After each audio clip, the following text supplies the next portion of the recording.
প্রতিবেশী নিয়েই আমাদের চলতে হবে, প্রতিবেশী বদলানো যায় না। আমরা ভারতকে এবারকার মতো আমরা সর্বশেষ বলে দিব যে ভবিষ্যতে তারা এটা করবে না।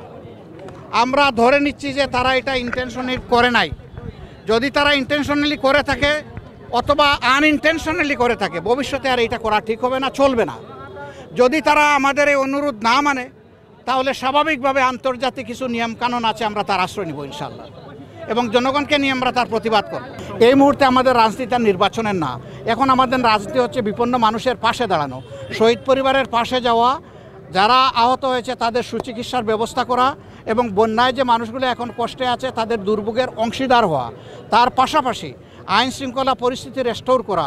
সকল ধর্মের মানুষকে নিয়ে কোনো সংখ্যাগুরু সংখ্যালঘু আমরা মানি না, আপনারা কয়েকদিন ধরে দেখছেন।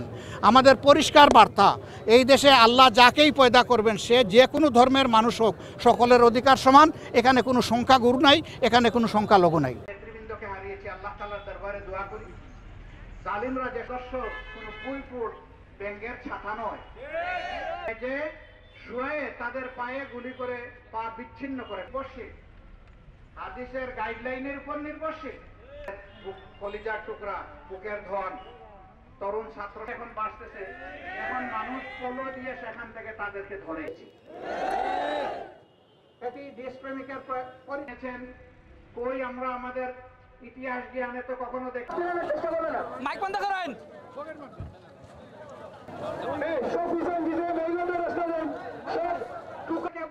গুলির মুখে রেখে আমি ঘরে বসতে পারি না, এই জন্যই আপনার